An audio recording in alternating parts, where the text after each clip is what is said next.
Hello. Hello, Facebook. I've never done a live video before, and this is pretty exciting, and it's also pretty scary.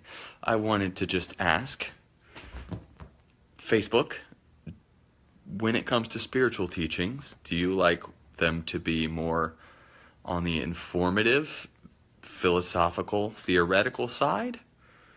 Or do you like them to be more on the applicable side? I thought about this because I was giving a talk at the Open Heart Project tonight about the six perfections. And I think the six perfections is something that kind of walks in both worlds.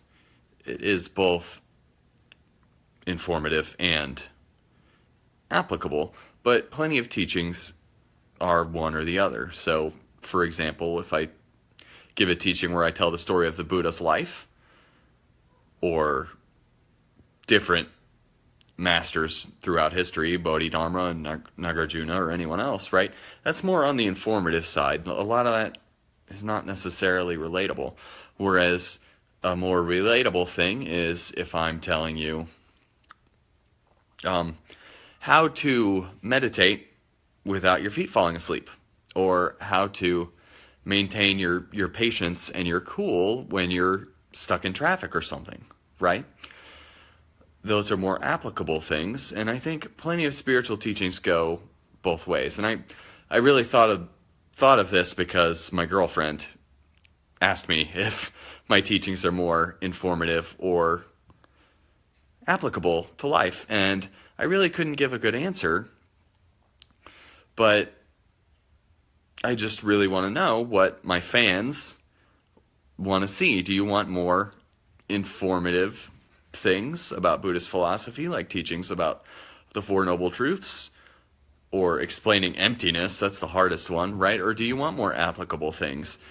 How to train the mind to react better, how to develop compassion, how to just keep going when meditation's hard, or how to stop my feet from falling asleep when they're falling asleep on the cushion, or things like that, applicable real life things.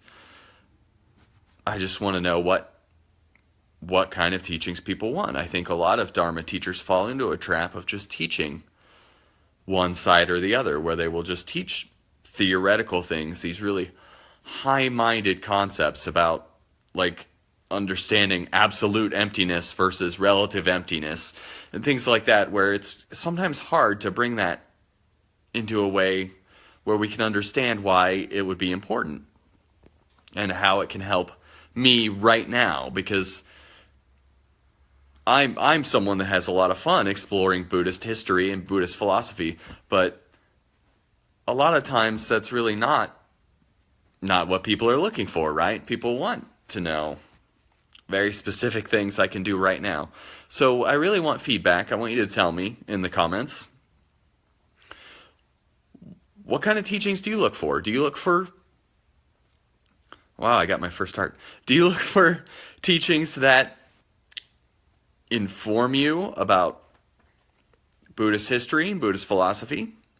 In my experience, when I tell stories, people really like it.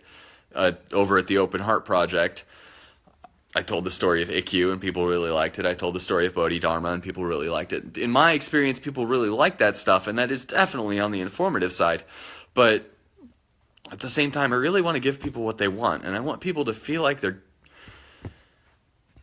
receiving teachings they can use. So please go into the comments and tell me what kind of teachings that you look for and what kind of teachings you enjoy, because I really want to give the kind of teachings that people are going to like. That's all. This has been my first Facebook Live video. Thank you for watching it.